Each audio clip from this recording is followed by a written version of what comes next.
The 5 Stocks Reshaping America, a financial story about infrastructure, innovation, and opportunity. What if I told you that the real money in the stock market right now isn't chasing flashy consumer apps? It's being made by investors who understand what's powering those apps from behind the scenes. Welcome back to the channel.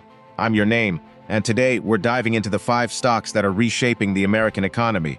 Not tomorrow, but right now. These aren't get-rich-quick picks. They're real companies solving real problems for the infrastructure boom happening across the United States. If you're interested in understanding where Wall Street's smartest money is flowing in 2026, stick around. Market context. Here's the thing about the stock market in 2026. We're in a fascinating inflection point. For years, investors chased consumer-facing AI companies, chatbots, text generators, apps you could use on your phone, and those stocks did well. But here's what changed. Wall Street realized something crucial. You can't run artificial intelligence without infrastructure. You can't process enormous amounts of data without storage. You can't move that data between servers without blazing fast networks. And you can't power any of it without energy. This realization has unlocked a cascade of investment opportunities. It's shifted focus away from just software and toward the physical systems that enable everything else to work. That shift is where we find our 5 stocks. SanDisk a massive data center. It's the size of several football fields. Inside, thousands upon thousands of servers are running AI models simultaneously. Somewhere in that facility, locked inside sleek metal drives, are components made by a company called SanDisk. SanDisk specializes in NAND flash memory and enterprise storage, essentially the digital filing cabinets of the modern world.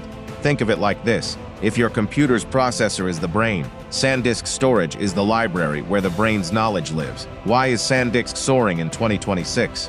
The company has become the undisputed breakout winner of 2026 after posting extraordinary gains driven by exploding demand for storage technologies tied to AI systems. Every time a company expands its AI capabilities, it needs more storage. Every new training model requires massive amounts of data. Every advancement in machine learning creates exponential demand for where that data lives. The secret: exponential demand growth without supply elasticity. Here's what most investors miss. Storage demand isn't just growing, it's growing exponentially. A single large language model like ChatGPT requires petabytes of training data. When companies fine-tune those models for their own use cases, they need even more storage.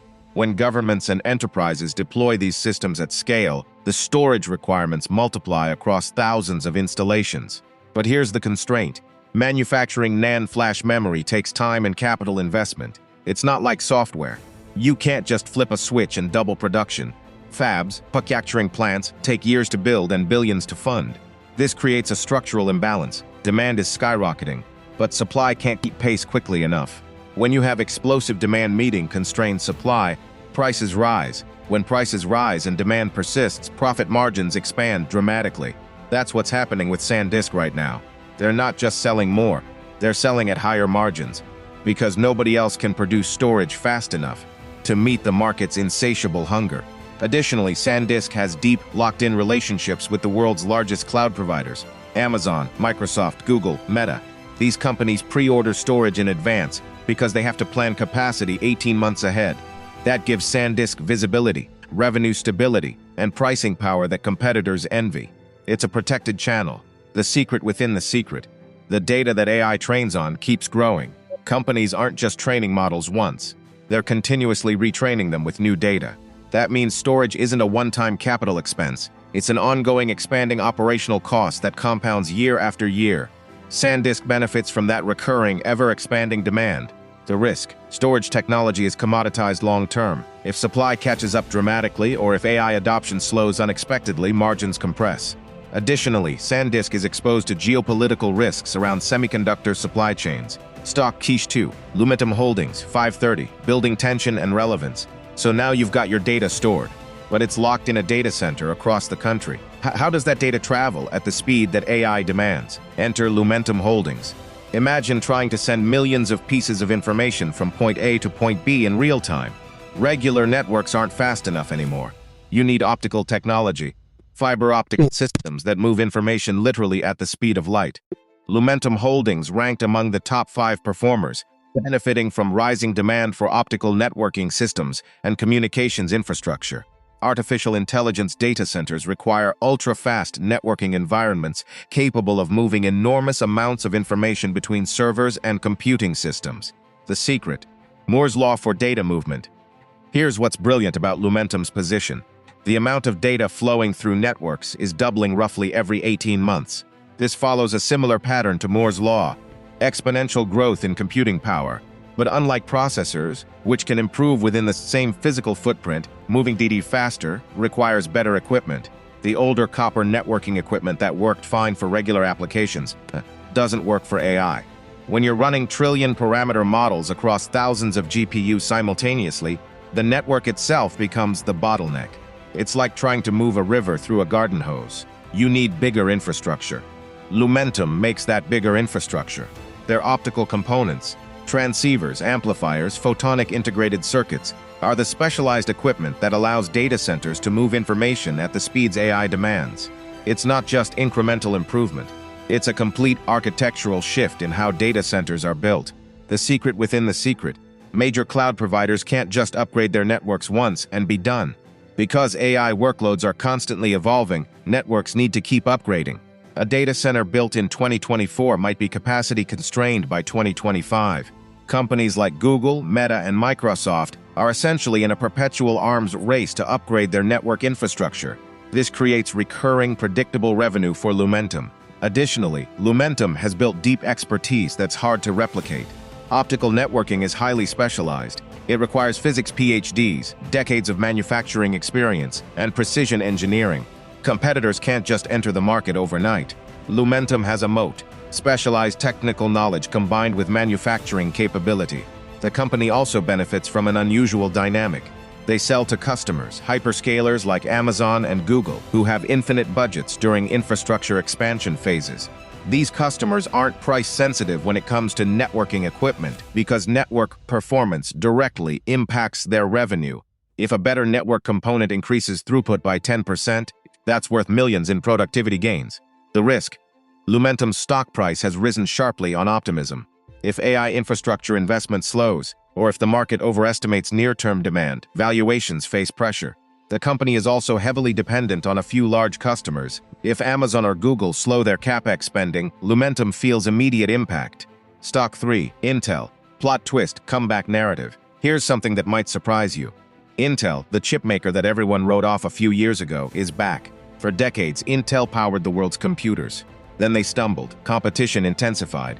They lost manufacturing leadership. Their stock became a punchline. Investors moved on.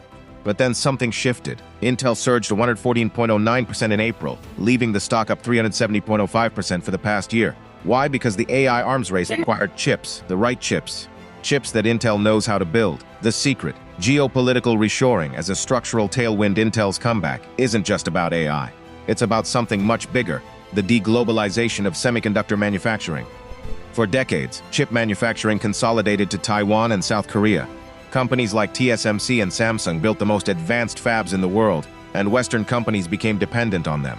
Then COVID disrupted supply chains. Then geopolitical tensions escalated. Western governments, led by the United States, realized they had a critical vulnerability. They couldn't manufacture advanced chips at home. The U.S. government responded with the CHIPS Act, a multi-billion-dollar initiative to incentivize domestic chip manufacturing. Intel, with its deep expertise and American operations, became the natural beneficiary. Suddenly, Intel wasn't competing just technology. It was competing with government subsidies and a patriotic narrative. This is crucial. Intel's 370% return isn't primarily because their chips are better. It's because the entire geopolitical and regulatory environment shifted in Intel's favor. The company went from competing on a global, cost-based market to benefiting from government protection and preferential treatment. The secret within the secret: Intel is deploying in multiple countries simultaneously: the US, Ireland, Germany. This positions them as a trusted semiconductor supplier for democracies globally. Taiwan is vulnerable to geopolitical events. Intel is seen as politically safe. That's worth a massive valuation premium in a de-risking environment. Additionally, Intel is investing in the future. They're building fabs for advanced chip production, while competitors struggle with manufacturing delays. When these new fabs come online, Intel will have meaningful capacity exactly when the market needs it most. AI boom, and competitors will still be capacity constrained. It's a timing advantage that could persist for years. The company also has optionality. If their SoC chips are competitive with AMD or NVIDIA, they win on innovation. If they're not, they still win because governments will buy from them for security and diversification reasons. Intel's downside risk is actually quite limited from a 2026-plus perspective. The honest assessment: Intel is still executing against ambitious plans. Manufacturing can be unpredictable. Global chip competition remains fierce. But the structural demand for chips is undeniable, and Intel's positioning has fundamentally improved due to geopolitical shifts beyond its control. Stock 4. Cosmos Energy, change of pace, broader economic narrative. Now I want to shift gears completely, because not all of 2026's top performers are in the AI infrastructure boom. Cosmos Energy is an energy company. KOS, Cosmos Energy Limited, is the best performing stock in 2026 year to date, and it's leading the market with returns that have shocked many observers. The secret: the energy paradox. Renewables create demand for hydrocarbons. Here's the counterintuitive part that most investors miss. The renewable energy revolution is actually creating more demand for reliable, consistent energy sources, not less. Think about what happens when you deploy massive amounts of solar and wind. These are intermittent sources. The sun sets, the wind stops. You can't run a 24/7 economy on intermittent power. So what happens? You need backup. You need dispatchable energy sources that can turn on when renewables aren't producing. You need storage. And most critically, you need abundant, affordable energy to support the exponential growth in electricity demand from electric vehicles, data centers, and electrified heating. Renewable energy is also capital-intensive to deploy. You need rare earth minerals, copper for wiring, steel for structures. Mining and refining those requires, you guessed it, energy. Lots of it. Cheap energy becomes a competitive advantage in the renewable transition. Companies that can access affordable energy win. Energy companies like Cosmos are just benefiting from higher oil prices. Though that helps, they're benefiting from the fundamental reality that the world's energy demand is growing faster than renewable capacity can be deployed. This creates a multi-decade undersupply scenario where hydrocarbons remain essential and often the cheapest option. The secret within the secret: Cosmos operates offshore in Africa and South America, regions with massive, underdeveloped energy resources. These fields have low extraction costs compared to other global operations. As global energy demand rises, and as Western governments recognize they need more energy, not less, companies with low-cost production become incredibly valuable. Cosmos prints cash at current price levels. Additionally, energy companies are actually becoming increasingly disciplined about capital allocation. The days of reckless investment are over. Modern energy companies like Cosmos focus on maintaining production and returning cash to shareholders through dividends and buybacks. From a shareholder return perspective, that's incredibly valuable.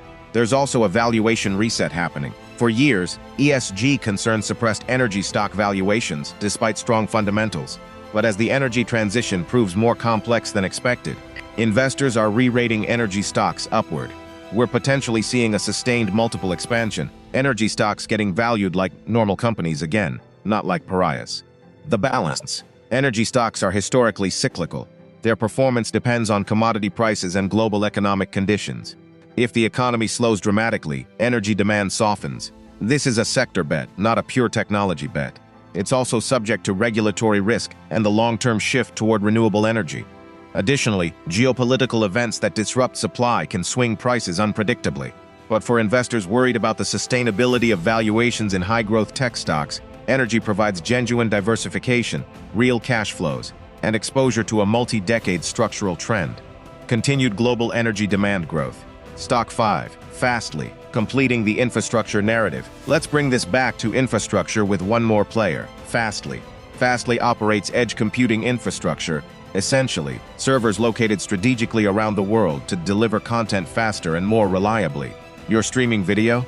It's probably cached on a Fastly server close to you. Your cloud application? Fastly's infrastructure is likely optimizing its performance. Fastly 114 follows KOS in performance rankings for 2026 year-to-date. The secret: the architecture revolution from centralized to distributed. For the first decade of cloud computing, the architecture was simple. Everything lived in massive data centers. Applications served from centralized locations, data processed in the center, then distributed outward. This worked fine for most use cases, but it creates latency, delay. When you're running AI applications that require real-time responses, Latency is unacceptable. A millisecond delay can mean the difference between a good user experience and a bad one. Here's where Fastly's secret advantage lies. Edge computing flips the architecture. Instead of centralizing everything and pushing outward, you distribute intelligence closer to where users and data actually are. AI inference happens at the edge, not just the cloud. Content is served from nearby servers. Data is processed locally before being aggregated centrally. This architectural shift has profound implications. It requires new infrastructure everywhere, not just in 1 or 2 mega data centers, but distributed across hundreds of locations globally. Fastly has been building that infrastructure for years. They have the network, the relationships, and the expertise. The secret within the secret.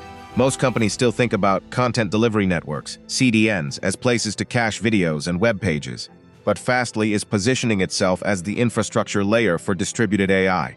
They're not just serving static content. They're running code at the edge.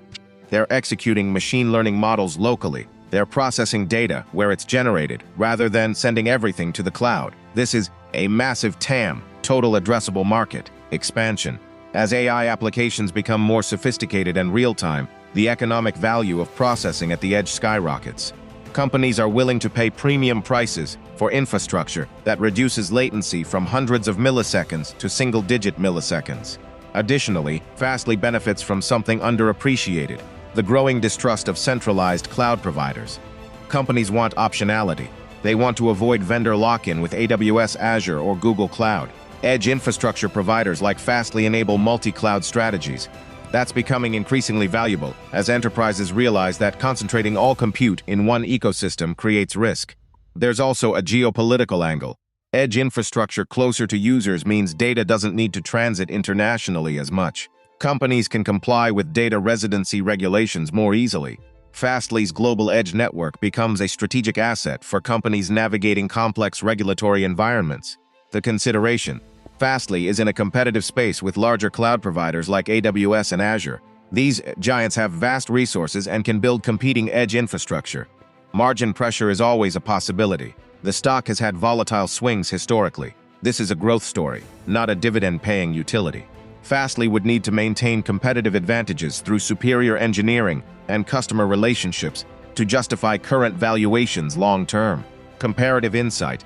Let me paint the bigger picture of what these 5 stocks tell us about 2026 and the secrets they all share. First, the constraint economics principle. SanDisk benefits from constrained storage supply. Lumentum benefits from constrained networking capacity. Intel benefits from constrained geopolitical manufacturing. Cosmos benefits from constrained global energy supply. Fastly benefits from the constraint of latency. Do you see the pattern? These companies aren't winning because they're cheap or easy. They're winning because they solve constrained problems. When demand exceeds supply, when capacity can't scale quickly, when there's no easy substitute, prices rise and margins expand. Wall Street is paying premium valuations for companies that sit on top of genuine constraints. Second, the moat deepening across sectors in storage. SanDisk's relationships with hyperscalers create customer lock-in. In networking, Lumentum's specialized expertise in optical physics creates a moat. In semiconductors, Intel's government partnerships and new fabs create moats. In energy, Cosmos's low-cost production assets create moats. In edge infrastructure, Fastly's global network and distributed systems expertise create moats. What's remarkable is that these moats are strengthening, not weakening. As industries consolidate around the winners, it becomes harder for challengers to compete. Second place is increasingly a bad position to be in. Third, the structural tailwind across multiple dimensions. These aren't just cyclical beneficiaries of a temporary boom.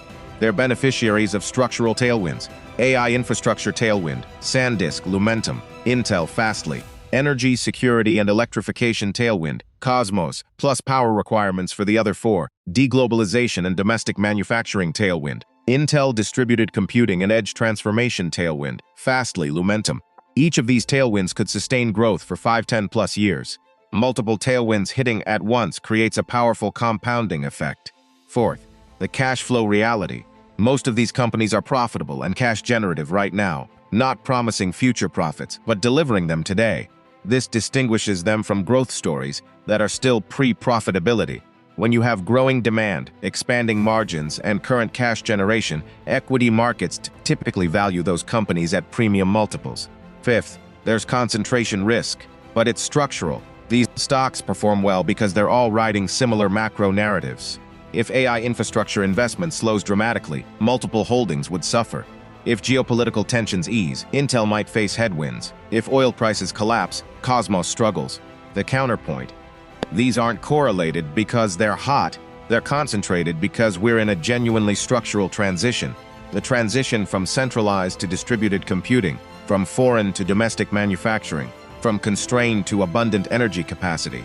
When you're in the middle of a systemic shift, the winners do tend to cluster around the leverage points of that shift. Closing section. So here's what I want you to take away from this. First, understand the story behind the stock. The market doesn't move on random sentiment, it moves on fundamentals. When you understand why a company is valuable, you can evaluate whether that reason is likely to persist. Second, look at supply chains, not just finished products. The real money often flows to companies solving problems that everyone else depends on, not necessarily the flashiest consumer app. Third, diversify across narratives. Don't put all your confidence in one theme, whether that's AI, energy, or semiconductors. Real wealth is built by holding companies across different sectors and strategies. And finally, remember that past performance does not guarantee future results. These stocks performed exceptionally in 2026. That doesn't mean they'll lead in 2027. Markets are dynamic. Always do your own research. Consider your own risk tolerance. And if you're going to invest, do it with money you can afford to lose in the short term. The stock market isn't a casino, but it does require respect. These 5 companies represent real economic value and real opportunities. But they're not a golden ticket. Here's my challenge to you. Pick one of these stocks. Don't invest in it yet. Instead, spend the next 2 weeks researching it. Read their earnings reports. Listen to their conference calls. Understand the competitive landscape. Then decide if you actually believe in the story. That's how real investors think. If you found this breakdown valuable, subscribe to the channel. Drop a comment telling me which of these stocks you found most interesting. I read every single one. And if you have a different stock you think should have made this list, let me know. I'm always looking for the next story. Thanks for watching. I'll see you in the next one.